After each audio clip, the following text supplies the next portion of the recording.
जय हिंद। आप सभी वर्दी लवर्स का आपके अपने चैनल में एक बार फिर से स्वागत है। दोस्तों, आज हम करने वाले हैं एसएससी जीडी 2026 के लिए जिस प्रकार से आपका हिंदी का पेपर हर साल आता है, उसी प्रकार का पेपर आज हम यहां पर करने वाले हैं। क्योंकि हिंदी में हमें 40 में से 40 नंबर लेने हैं, एक भी नंबर हमारा कटना नहीं चाहिए। क्योंकि अगर एक भी क्वेश्चन गलत हो गया मतलब कि 2 नंबर आपके कम होने वाले हैं। ठीक है जी। और जो आपका रियल पेपर होता है वैसा ही पेपर आपके सामने दिखने वाला है। 20 के 20 क्वेश्चंस आपको यहां पर दिखेंगे। और आज देखते हैं कि आप में से कितने स्टूडेंट हैं जो आज 18 प्लस स्कोर करते हैं, यानी कि 20 क्वेश्चंस में से 18 या 18 प्लस क्वेश्चन सही करते हैं। ठीक है जी। बिना देरी के हम स्टार्ट करेंगे, लेकिन लास्ट में आप सभी को कमेंट करके जरूर बताना है कि आपका स्कोर क्या रहा है। और आपकी मैथ की और रीजनिंग की क्लास है वो मॉर्निंग से आना स्टार्ट हो जाएंगी, ये बात भी नोट कर लेना। कुछ रीजंस की वजह से भाई थोड़ा सा स्टॉप हो गया था, अब आपको सुबह से मिल जाएंगी, तो टेंशन नहीं लेना। ठीक है, चलो क्वेश्चन नंबर पहला है आपका कि दिए गए वाक्य में रेखा अंकित शब्द का विलोम शब्द आपको ज्ञात करना है। रेखा अंकित शब्द, और रेखा अंकित शब्द यहां पर किया गया है। पहले पूरे को पढ़ते हैं। तुम कितने तुच्छ व्यक्ति हो।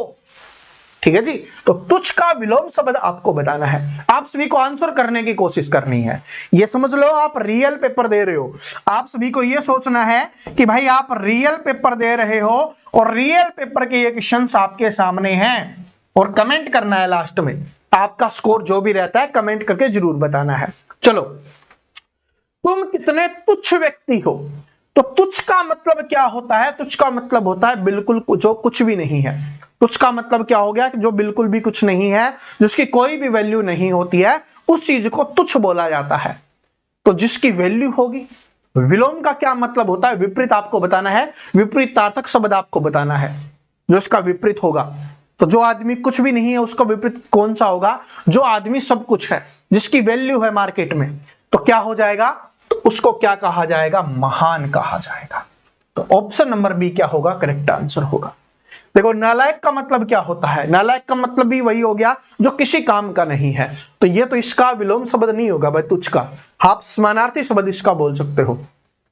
छोटे, तो वहां पर भी तुच्छ या छोटे की बात हो रही है, तो वो भी लघु का मतलब भी होता है छोटा। तो क्या हो जाएगा? महान व्यक्ति हो। महान का मतलब होता है जो योग्य है किसी भी चीज के लिए।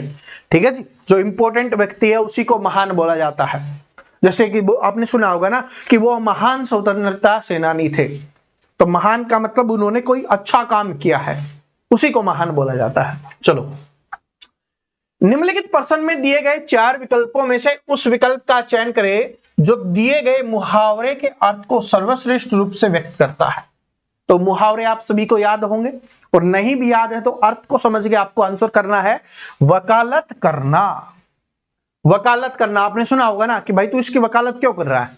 ठीक है, वकालत मत कर इसकी। तो वकालत करने का मतलब क्या होता है? कि आप सामने वाले को सपोर्ट कर रहे हो। ठीक है, वकालत करने का मतलब क्या होता है? सामने वाले को सपोर्ट करना, उसकी सहायता करना, उसका समर्थन करना हो जाएगा। उसका क्या हो जाएगा? समर्थन करना। अब आपको दिख रहा होगा सहायता करना भी ऑप्शन में है। तो सहायता तो किसी और चीज के लिए होगी।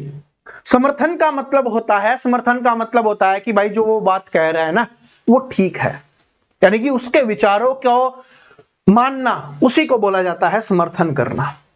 और सहायता होती है हेल्प, किसी चीज को लेकर हेल्प करना, उसी में होता है सहायता करना। दोनों का अर्थ समझ गए होगे। तो दोनों में कौन सा सही है? ये वाला सही हो जाएगा। और एग्जाम में इस बात को नोट करना, इसी से आपको समझ में आ रहा होगा कि हमें बेस्ट चुनना होता है, कि जो सबसे ज्यादा बेस्ट या आप बोल सकते हो उचित अर्थ होगा वो हमें बताना होता है। देखो यहां पर लिखा हुआ है कि अर्थ को सर्वश्रेष्ठ रूप से व्यक्त करता है। एक से अधिक भी हो सकते हैं अर्थ बताने वाले, ठीक है, लेकिन अर्थ को जो सर्वश्रेष्ठ रूप से व्यक्त करेगा वही क्या होगा? हमारा आंसर होगा। तो इसका क्या हो जाएगा? समर्थन करना। विरोध करने का मतलब आप समझते हो। विरोध करने का मतलब होता है किसी के अपोजिट बोलना। ठीक है जी। विरोध का मतलब हो गया कि कोई बोल रहा है कि ये सही है, आप बोलो नहीं, तो वो हो जाएगा विरोध, यानी कि उसका विपरीत आपको बोलना है, उल्टा। आरोप लगाने का मतलब होता है किसी के ऊपर इल्जाम लगा देना, आरोप लगा देना जो उसने ना किया हो या किया हो तो भी। ठीक है, चलो आगे बढ़ते हैं। कि दिए गए विकल्पों में से सार्थक शब्द ज्ञात कीजिए। सार्थक शब्द, अगर आपको पता होगा कि सार्थक शब्द होते क्या हैं तो आप आराम से आंसर निकाल लोगे। ठीक है जी, सार्थक शब्द होते क्या है अगर आपको पता है तो आप आराम से इसका आंसर निकाल लोगे। बताइए क्या होगा। सार्थक शब्द आपको बताना है। तो सार्थक शब्द का मतलब होता है जिसको पढ़ते ही आपको उसका अर्थ समझ में आ जाए, या जिसका डायरेक्ट अर्थ हो, सीधा सीधा अर्थ आपको पता हो, उसी को क्या बोला जाता है, सार्थक शब्द बोला जाता है। ठीक है जी, उसी को क्या बोला जाता है, सार्थक शब्द। अब 4 ऑप्शंस हैं, उनमें से देखिए कौन से का आपको सार्थक शब्द दिखाई दे रहा है कि जिसको पढ़ते ही आपको उसका अर्थ समझ में आ रहा है। साविन, रंजवा, रंजावा, जबीली, मोबाइल। तो क्या हो गया, आप सभी को पता है मोबाइल हो गया। ठीक है जी, तो इस प्रकार से कि जिसको पढ़ा और उसको आपका अर्थ समझ में आ गया तो वो क्या हो गया, सार्थक शब्द हो गया, जिसका सही अर्थ आपको स्पष्ट रूप से पता हो। चलो, दिए गए विकल्पों में से अशुद्ध वर्तनी वाले विकल्प का चयन करना है, जिसमें अशुद्ध वर्तनी है। कभी आपसे शुद्ध वर्तनी पूछेगा, कभी आपसे अशुद्ध वर्तनी पूछेगा, तो इनमें से आपको अशुद्ध वर्तनी वाला बताना है आपको। तो देखो, माफ कीजिए मुझसे गलती हो गई, लेकिन जब जैसे मैं बोल रहा हूं ना, इसको पढ़ते हुए बोल रहा हूं, तो मैं ये भी देख रहा हूं कहां पर मात्राओं की गलती है या नहीं है। आपको भी ऐसे करना है कि पढ़ो एक बार तो, और पढ़ते समय देखो कहां पर मात्राओं की वगैरह की आपको गलती दिखाई दे रही है। तो इसमें माफ कीजिए मुझसे गलती हो गई, तो कहीं पर भी मुझे गलती नहीं दिखाई दी, आपको भी नहीं दिखाई दी होगी। तुम मेरी बात सुनो, तुम मेरी बात सुनो, ठीक लिखा हुआ है, कोई दिक्कत नहीं है। कैसे शिष्य, जैसे ऐसे छोटे बड़े आए ना तो आपको ध्यान से देखना है, शिष्य ठीक लिखा हुआ है। तो शिष्य हो तुम जो अपने गुरु की बात नहीं मानते। ठीक है, मैं बोलता हूं ना भाई, पढ़ते रहो, जिस दिन क्लास नहीं आती उस दिन प्लेलिस्ट से पढ़ लो, सीखते रहो। अपने चैनल पे बहुत सारी क्लासेस आपके लिए अवेलेबल है, रीजनिंग की भी है, मैथ की भी है, जीके की भी है, हिंदी की भी मिल जाएंगी, सभी की अवेलेबल है, तो आप उनसे पढ़ते रहो। ठीक है, तो इसमें सब कुछ ठीक लिखा हुआ है। क्या तुमने संख्या याद कर ली? संख्या, देखो ये गलत लिखा हुआ है,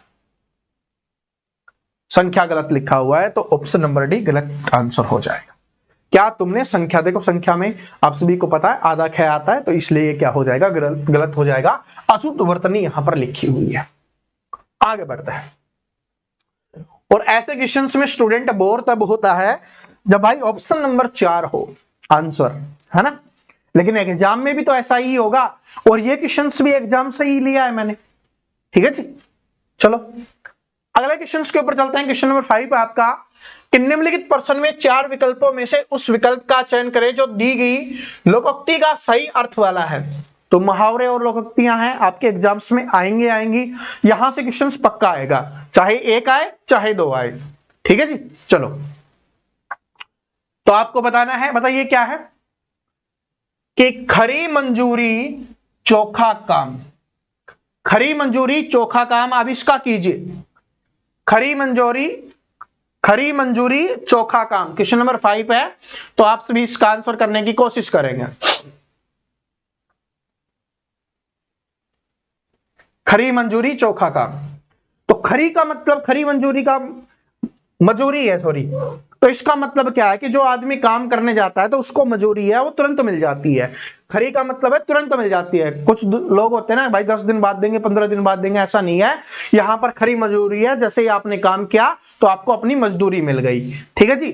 चोखा काम, चोखा का मतलब क्या होता है? अरे चोखा तो आप सभी को पता होगा, ठीक है, ये लिट्टी चोखा वाला नहीं है, ये हरियाणा वाला चोखा है, हरियाणी भाषा वाला चोखा है। चोखा मतलब तगड़ा काम, अच्छा काम। तो इसका मतलब जैसे मजदूरी मिलती है वैसा ही काम होता है। तो अब देख लीजिए कहां पर होगा।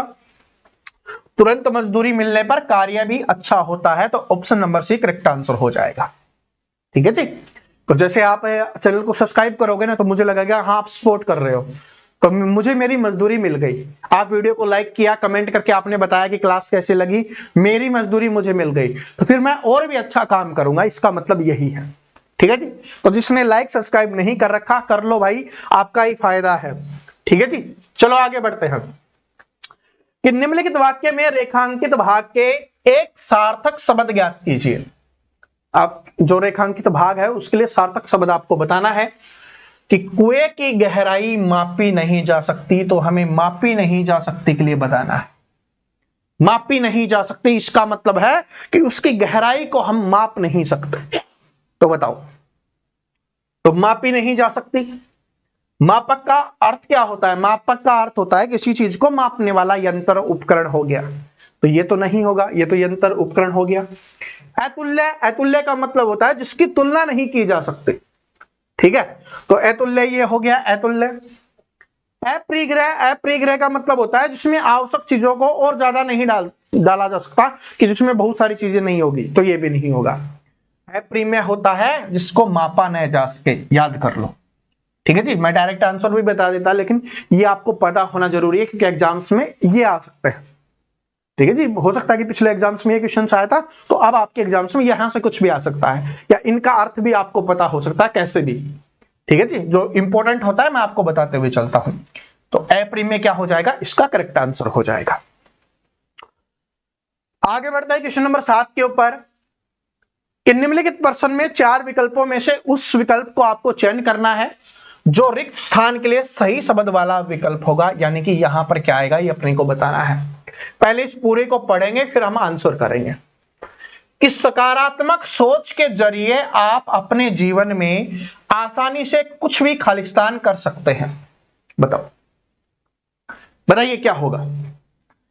सकारात्मक सोच के जरिए, तो पहले अर्थ को समझते हुए चलो। सकारात्मक सोच के जरिए, तो आपने बहुत बार सुना होगा भाई पॉजिटिव सोचो, अच्छा सोचोगे अच्छा बन जाओगे, अच्छा कर लोगे। तो सकारात्मक सोच के जरिए आप अपने जीवन में आसानी से कुछ भी क्या कर सकते हो? हासिल कर सकते हो, हासिल कर सकते हो। हासिल का मतलब समझ रहे हो ना, कि आपको मिल सकता है। जैसे आप सोचते हो कि आपको गवर्नमेंट जॉब मिल जाए, लेकिन अगर आप सकारात्मक सोचते रहोगे तो और मेहनत साथ में करते रहोगे तो आपको जॉब जरूर मिल जाएगी। बोला जाता है ना, पॉजिटिव इन्वायरमेंट होता है वो आपको आगे बढ़ने में मदद करता है। तो option number B correct answer हो जाएगा। कोशिश का मतलब आप सभी को पता ही है, मुझे बताने की आवश्यकता नहीं है, बार बार बोलता भी रहता हूं कि लहरों से डर कर नौका पार नहीं होती और कोशिश करने वालों की कभी हार नहीं होती। कोशिश का मतलब है कि लगातार मेहनत करते रहना, लगातार पढ़ते रहना। कभी फेल होगे, कभी पास होगे, कभी कम पढ़ पाओगे, कभी ज्यादा पढ़ पाओगे, लेकिन जो स्टूडेंट लगातार कोशिश करेगा, कंटिन्यू पढ़ता रहेगा, वो जरूर सफल होगा। मतलब का मतलब समझ रहे हो? मतलब का मतलब अर्थ, ठीक है जी। किसी चीज का अर्थ बताना, मतलब बताना।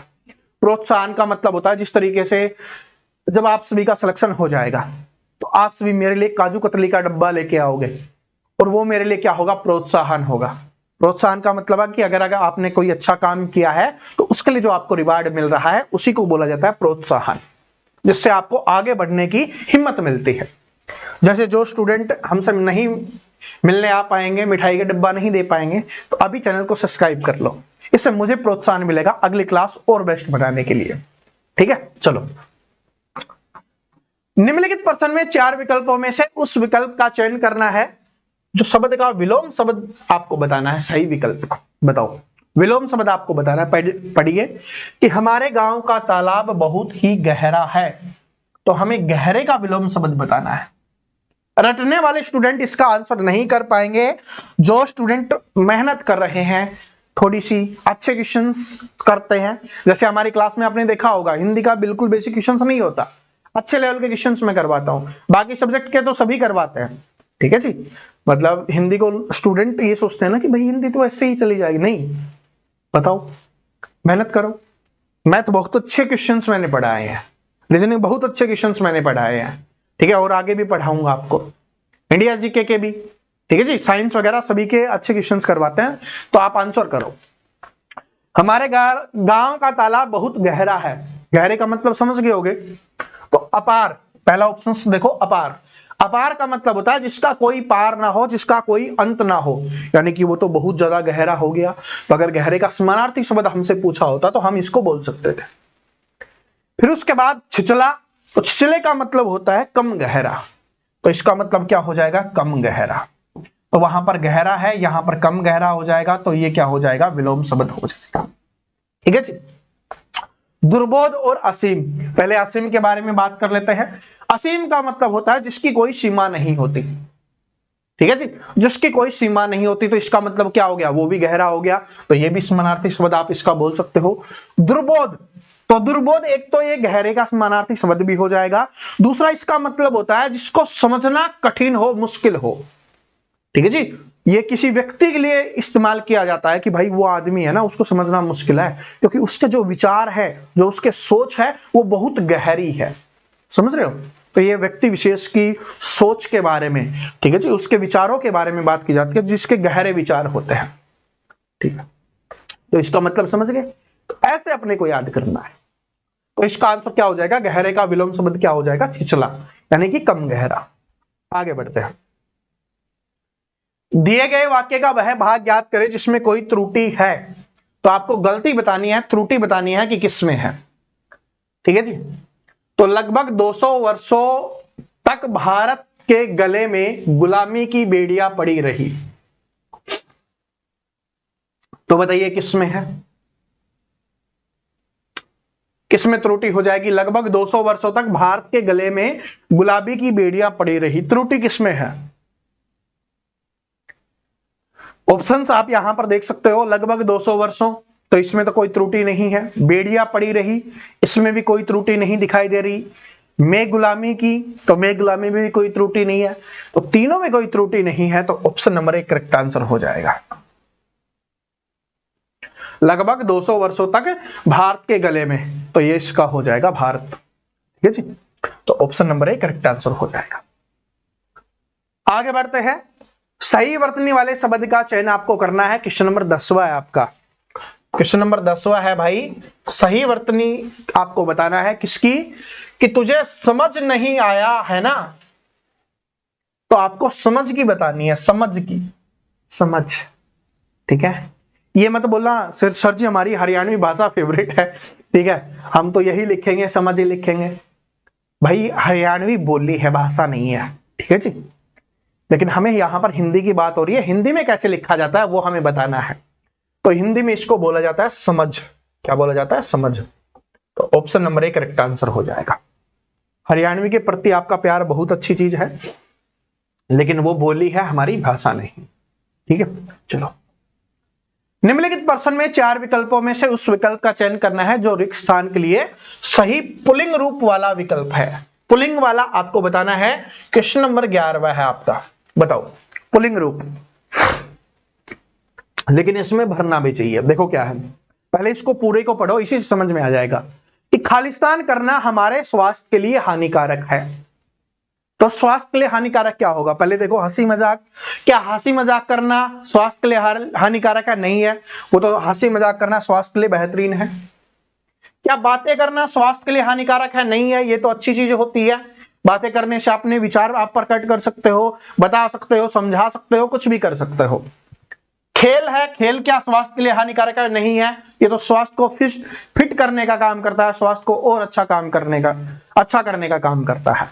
लेकिन क्रोध क्या हो जाएगा, जो स्वास्थ्य के लिए हानिकारक है, कि क्रोध में हम कुछ भी कर सकते हैं, तो हमारे लिए क्या हो जाएगा, हानिकारक हो जाएगा। तो option number B correct answer हो जाएगा, क्योंकि तीनों से तो वैसे ही मतलब नहीं है, तो पुल्लिंग स्त्रीलिंग देखने की यहां पर आवश्यकता ही नहीं पड़ी। ठीक है, थोड़ा सा अर्थ समझ लो, आंसर अपने आप निकलेगा। क्वेश्चन नंबर 12 है आपका, 12वें नंबर का क्वेश्चन है। इसमें आपको तद्भव रूप बताना है कि बहुत से ऐसे पौधे हैं जिनके प्राकृतिक रूप से खर्जू दूर किए जा सकते हैं। ठीक है, जिनसे प्राकृतिक रूप से खर्जू दूर किया जा सकता है, बताओ इसका आपको बताना है। खर्जू का क्या बताना है? तद्भव रूप आपको यहां पर बताना है, बताओ। तो खर्जू का जो तद्भव रूप होगा वो क्या हो जाएगा? खुजली हो जाएगा। क्या हो जाएगा? खुजली। ठीक है जी, तो बहुत से ऐसे पौधे हैं जिनसे प्राकृतिक रूप से खुजली को दूर किया जा सकता है, तो option number B correct answer हो जाएगा। ठीक है जी, आगे बढ़ते चलो। पर्यायवाची शब्द आपको बताना है। क्वेश्चन नंबर 13 है आपका, इसका पर्यायवाची शब्द क्या होगा? किसका? खेल का आपको पर्यायवाची बताना है। पहले पूरा पढ़ लेते हैं कि मेरे विद्यालय में विभिन्न प्रकार के खेल सिखाए जाते हैं। तो खेल का पर्यायवाची आपको बताना है। ये मोस्ट इंपोर्टेंट क्वेश्चन है, क्योंकि क्वेश्चंस का लेवल बहुत अच्छा है। अगर आपने इसको कर लिया तो इसका मतलब आप बड़े अच्छे से मेहनत कर रहे हो, करने की कोशिश करो। ठीक है जी, करने की सभी स्टूडेंट क्या करेंगे, कोशिश करेंगे। ठीक है, करो। बारी का मतलब आप सभी को पता होगा कि मेरी भी बारी आएगी, तो बारी का मतलब क्या हो जाएगा, मौका मिलना। ठीक है जी, बारी का मतलब क्या है, मौका। तो ये तो खेल से संबंधित नहीं है, क्योंकि प्रायवाची का मतलब होता है जो इसका अर्थ निकले वही निकलना चाहिए। उसके बाद देखो घुसर है, इसका मतलब आप समझो, इसका मतलब होता है कि कोई चीज भूरी हो गई, धुंधली हो गई, जो हमें दिखाई नहीं दे रही, तो ये धुंधले के लिए यूज किया जाता है, तो ये भी नहीं होगा। अब सूम का मतलब क्या होता है, सूम का जो यहां पर सूम लिखा हुआ है, इसका मतलब होता है कोई कंजूस जो व्यक्ति होता है, या कंजूस के लिए इसका यूज किया जाता है, सूम का, कंजूस के लिए। ठीक है जी, तो कौन सा बच गया, यही आपका बच गया। और वैसे याद कर लो, इंपॉर्टेंट क्वेश्चन है केली। केली का मतलब होता है खेल। ठीक है, जैसे केली ना देकर कभी कभी आपको क्रीड़ा भी दे सकता है, ये भी बहुत बार एग्जाम्स में आया हुआ है। ठीक है जी, तो ये आपका हो जाएगा, तो ऑप्शन नंबर 1 करेक्ट आंसर हो जाएगा। बताओ, अच्छा था ना क्वेश्चंस? ठीक है, वो तो आप लास्ट में कमेंट करोगे तभी पता चल जाएगा किस किस का ठीक था, कितने क्वेश्चंस आपके गलत हुए हैं। सही वाला आप कमेंट नहीं करना, अब हमें गलत वाले कमेंट करने हैं, जिससे आपको पता चले कि हाँ बहुत सारे अर्थ हम सीख रहे हैं, और जो हमें नहीं आते थे वो भी हमें याद हो रहे हैं, कि 5 गलत हुए, 10 गलत हुए, 7 गलत हुए, 2 गलत हुए, जितने भी हैं वो आपको कमेंट करके बताना है। चलो, क्वेश्चन नंबर 14 है आपका, कि दिए गए शब्द का पर्यायवाची शब्द आपको बताना है किरण का। किरण का पर्यायवाची शब्द कौन सा हो जाएगा, तो किरण का हो जाएगा भाई रश्मि। ठीक है, तो ये तो आपको याद ही करने हैं, तो याद कर लेना सभी। ठीक है, चलो क्वेश्चन नंबर 15 है आपका, क्वेश्चन नंबर 15वां है, और इसमें आपको क्या बताना है कि रेखांकित शब्द के लिए यहां पर कौन सा होगा। रेखांकित शब्दों के लिए सही शब्दों का विकल्प आपको चयन करना है, कि कई रेलवे कर्मचारियों की गिरफ्तारी हुई। ठीक है जी, तो आपको बताना है इनमें से कौन सा ठीक है, अगर इसको बदलाव करना है तो कौन से में बदलाव किया जा सकता है, और अगर बदलाव नहीं करना तो परिवर्तन की कोई आवश्यकता नहीं है, ये वाला आपको चुनना है। अब कीजिए, कोशिश कीजिए। कई रेलवे कर्मचारियों की गिरफ्तारी हुई, तो इसमें कौन सा बदलाव करके हम ठीक लिख सकते हैं, तो क्या हो जाएगा कि रेलवे के कई कर्मचारियों की गिरफ्तारी हुई। रेलवे के कई रेलवे कर्मचारी नहीं, रेलवे के कई कर्मचारी, तो रेलवे के कई कर्मचारियों की क्या हुई है, गिरफ्तारी हुई है, तो ऑप्शन नंबर सी यहां पर करेक्ट आंसर हो जाएगा। ठीक है, तो ये आपके 15 क्वेश्चन हो चुके हैं। अब आगे बढ़ते हैं, आप सभी को पता होगा कि यहां से आपके एग्जाम्स में 5 क्वेश्चन आएंगे, एक क्वेश्चन 2 नंबर का, यानी कि अगर आपने इसको अच्छे से पढ़ लिया और ठीक कर लिया तो आपके 10 नंबर होने वाले हैं। इसकी मैं आपको जल्दी ही एक मैराथन क्लास करवाऊंगा, जो आपके जितने भी एग्जाम्स में आए हुए क्वेश्चंस हैं उनको हम उसमें इंक्लूड करेंगे, जिससे आपको पता चलेगा कि कैसे आते हैं, कैसे इनको सोच समझ के आपको करना होता है। तो पहले पढ़िए, कि यहां पर मैं थोड़ा जूम कर देता हूं एक बार, कि गोदान प्रेमचंद की मशहूर क्या है भाई। अब ऑप्शंस देखो, आपको पता चल जाएगा। गोदान प्रेमचंद जी की क्या है, मशहूर क्या है, कृति है, क्योंकि उनके द्वारा क्रिएट किया गया है ना उसको। कृति का मतलब होता है जिनके द्वारा बनाया जाता है, लिखा जाता है। ठीक है, जो भी डिजाइन किया जाता है, कृति का मतलब उनकी चीज है, वो उनके द्वारा क्रिएट की गई है। तो गोदान क्या है, प्रेमचंद जी की सबसे मशहूर क्या है, कृति है। यह भारतीय किसानों पर लिखा गया महान खालिस्तान है, तो महान क्या है भाई, ये उपन्यास है। ठीक है जी, तो क्या है, उपन्यास है। गोदान है वो क्या है, प्रेमचंद जी का बहुत ज्यादा मशहूर है, और बहुत बार एग्जाम्स में भी क्वेश्चन से पूछा गया है कि गोदान है वो किसके द्वारा लिखा गया है। ठीक है जी, आगे बढ़ते हैं। तो यह भारतीय किसानों पर लिखा गया महान क्या है, उपन्यास है। इस उपन्यास में किसान हीरा और उसकी बीवी धनिया की क्या है, कहानी है। तो क्या हो जाएगा कि इस उपन्यास में किसान होरी और उसकी बीवी धनिया की क्या है भाई, कहानी है। ठीक है जी, कहानी लिखी गई है, इस उपन्यास में बताया गया है कि उनसे रिलेटेड ये कहानी लिखी गई है। ठीक है, आगे बढ़ते हैं, कि समाज में खालिस्तान के मालिक लोग उन्हें दमन खालिस्तान में ऐसा फंसाते हैं कि वो भूमिहीन मजदूर बन जाते हैं। अब ऑप्शन हमें देखना है। ठीक है जी, थोड़ा सा, क्योंकि दो यहां से देखते हैं। ओके, चलो अब देखिए क्या है। इस उपन्यास में किसान होरी और उसकी बीवी धनिया की क्या हो गई, कहानी हो गई। समाज खालिस्तान के मालिक, सत्ता के मालिक। समाज में क्या है भाई, जो सत्ता के मालिक हैं, जो अभी वर्तमान में सत्ता के मालिक हैं, मालिक लोग उन्हें दमन के दुष्चक्कर में फंसाते हैं। दुष्चक्कर में ऐसा फंसाते हैं कि वे भूमिहीन मजदूर बन जाते हैं। ठीक है जी, तो क्या हो गया, तो ऑप्शन नंबर 1 करेक्ट आंसर हो गया। समझ में आ गया कि भाई कृति है उनके द्वारा क्रिएट की गई है, लिखी गई है, और वो क्या है, एक उपन्यास है। उपन्यास के अंदर जो कहानी बताई गई है, जो किसान और उसकी पत्नी की है, तो ये क्या हो जाएगी, कहानी हो जाएगी। और उसमें क्या होता है कि बताया गया है कि कैसे सत्ता में जो लोग होते हैं वो ऐसे दुष्चक्कर में फंसाते हैं जिससे जो किसान होते हैं वो भूमिहीन क्या बन जाते हैं, मजदूर बन जाते हैं। तो इस प्रकार से अर्थ को समझते हुए चलना है। ठीक है जी, तो फंसाते हैं, तो फंसाएंगे तो बुरी चीज के लिए फंसाएंगे, तो यहां पर क्या होगा, दुष्चक्कर में फंस जाते हैं। ठीक है जी, तो ऐसे अपने को करना है। अब आराम से ईमानदारी से सभी स्टूडेंट है वो कमेंट करके बताएंगे कि कितने क्वेश्चंस आपके हैं वो गलत हुए हैं, कितना आपने इसमें स्कोर किया है। ठीक है जी, और सुबह आपको 9 बजे है वो आपकी मैथ रीजनिंग वाली क्लास है, वो आप कंटिन्यू मिलना स्टार्ट हो जाएगी। तो मिलते हैं सुबह, और जिसने अभी तक चैनल को सब्सक्राइब नहीं कर रखा, चैनल को सब्सक्राइब करके बेल आइकन को जरूर प्रेस कर लेना। मिलते हैं, तब तक हंसते रहिए, मुस्कुराते रहिए, पढ़ते रहिए। जय हिंद।